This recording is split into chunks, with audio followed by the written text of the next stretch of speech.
All right, we're back on DouglasCountyDigest.com for 4 extra minutes of play in overtime.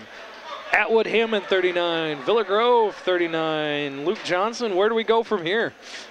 Basically, you go back to what's been good to you. Villa Grove, the 3 ball was nice through the second half. They hit a bunch of 3s to get them back in this game.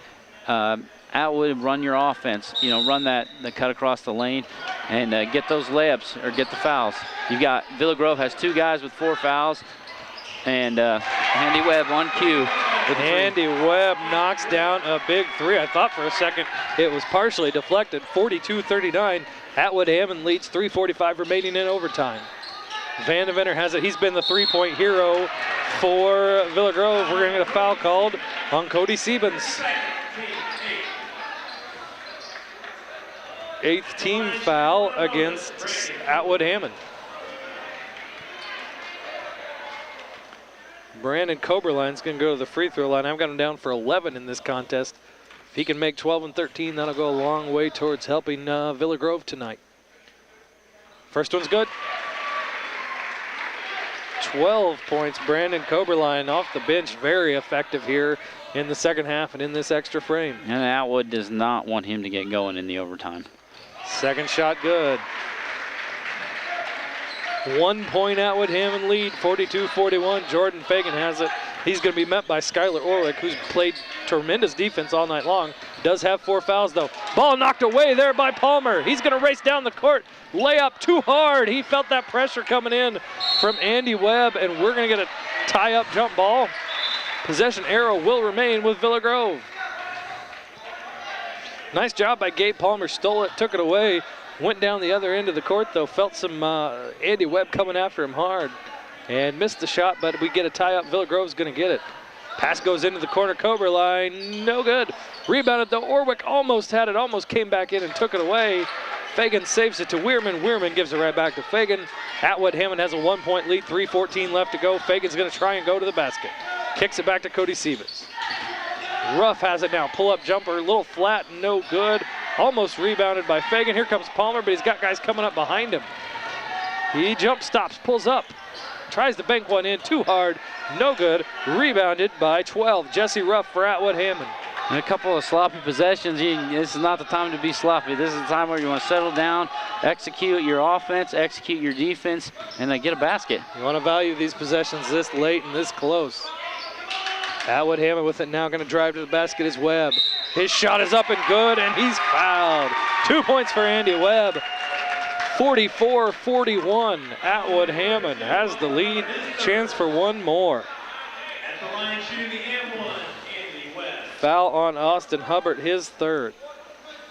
This could be a big free throw here. Put him up by 4 points. It'll be a 2-possession game then. And as he's done all night, Webb struggles at the free throw line. He's done so good taking the contact on the court, but then once he gets to the free throw line, can't do anything with it there. Coberline tried to just shovel a little pass to Hubbard. Hubbard couldn't corral it, knocked it away. Atwood Hammond brings it down, though. Weirman can't control it. He goes after it, steps out of bounds, goes right back to Villa Grove. So it's those little things right there. You got to take the possession. You want to run some more time off the clock while you still have the ball instead of having Villa Grove have another opportunity to make it closer. We've said it multiple times. There's no shot clock in high school basketball. These guys get a little too excited and get after it. Want to score, want to stretch that lead out, and just let time run off the clock. Nieto has it, throws it up to Palmer. Palmer's going to cut through the lane, tries to give it back to Nieto, who just wasn't expecting it. Too many passes there. Gabe Palmer just tried to sneak one back. If he's got it, he needs to take it up, right? Yes, he just needs to shoot that ball. I mean, at this point, you got guys that are crashing the boards really hard, and you need that shot instead of a turnover. Pass ahead to Fagan. He gives it right back to Webb, who has it out front.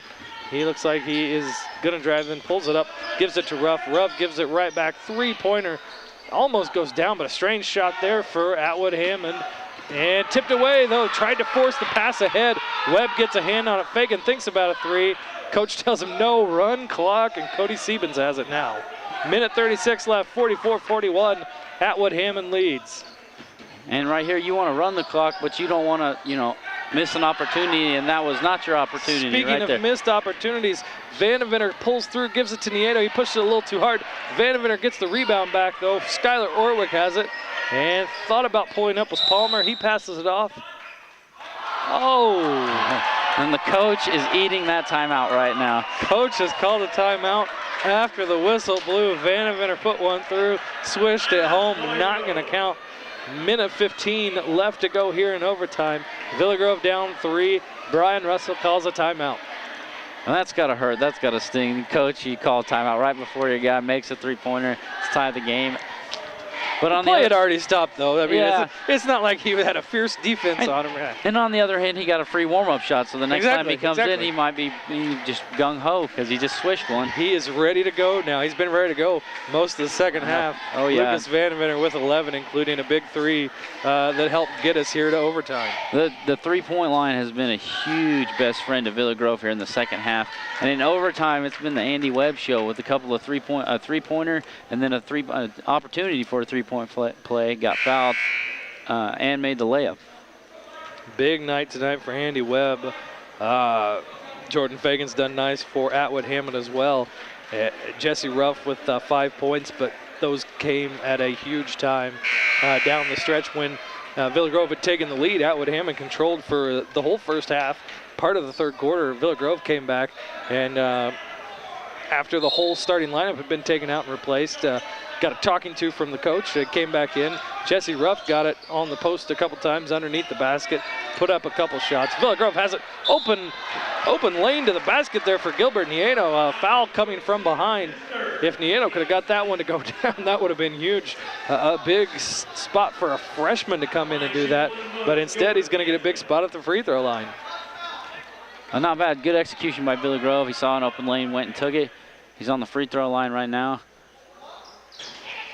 That is a shooting foul. Shooting foul. Guys going after it like it's a 1-and-1, but that was a shooting foul. He's going to get one more. Nieto has not scored tonight. Number 23, the freshman, gets his second chance here. It's a 3-point Atwood Hammond lead with 1:09 left to go in the game. Second shot up, bang good. First point of the night for Nieto, 44-42. 2-point Atwood Hammond lead. Skylar Orwick is going to foul and going to foul out of this game. Now, see, I don't understand that one right there. Why would you put the best free throw shooter of the night on the line when you're only down 2 points with a minute to go?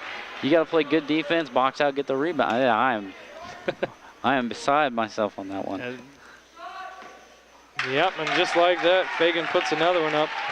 I have him for 7 points from the free throw line and have him for 11 overall. So Fagan has been in control a good portion of the night when he's had the ball. Another free throw good there. And he just, like you said, he just gave him 2 points right there. You made it a 2-possession ball game with almost under a minute to go. I mean, your team's been hitting the three, but you can't solely rely on it. Vanderveer pulls up from the elbow, no good. Missed time jump there by Austin Hubbard to get the rebound. Weirman gets it, and the Atwood Hammond fans yelling at Fagan just to hold it. He dishes it off to Siebens, who gets steps out of bounds. So that really makes that last fouling situation look bad because, I mean, Atwood Hammond's shown no sign of just stretching the clock out. I mean, they didn't really get set up down here, and he stepped out of bounds. That hurts, but Vanderveer wants to pull up for a three like he did earlier. Cobra Line has it too. He's hit a couple big shots.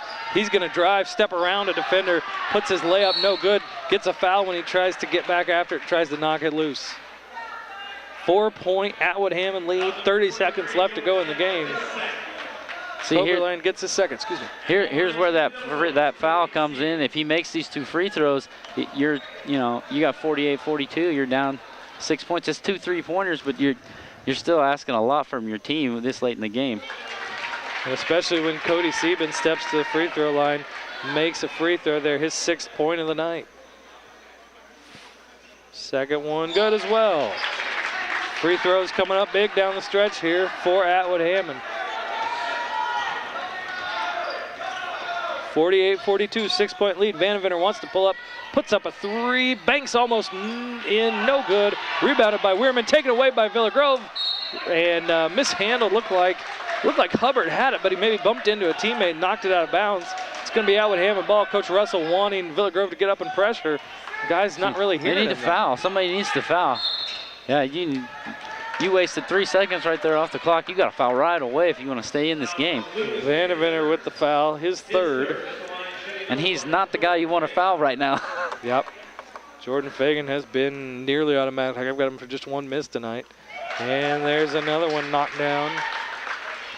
I mean, if it unfortunately gets into his hands after you pressure him, then that, then you have to foul him. But there was no pressure on that out of bounds underneath, and 8-point lead for Atwood Hammond. 3 up, no good. Rebound by Villa Grove. One more chance here. Coberline's dribbling away, trying to get free, trying to find some room. Puts up a shot, no good. Atwood Hammond gets up, falls behind, comes back, and takes it tonight. 50-42 in overtime. Atwood Hammond improves to 4-6 overall and 2-0 in LOVC play. Villa Grove going to drop down to 2-11 and 0-2 in the conference. Oh, wow, what a second half by Villa Grove to come back with behind the threes to tie it up and go into overtime. Unfortunately, Atwood just took over in overtime. Andy Webb was the man in overtime with a 3-point basket right off the bat, some rebounds, some good control, being the captain of the team, telling people where to go, where to be. A 3-point play opportunity, and then Jordan Fagan in overtime and throughout the game was almost perfect from the free throw line, making it in clutch times the whole entire game.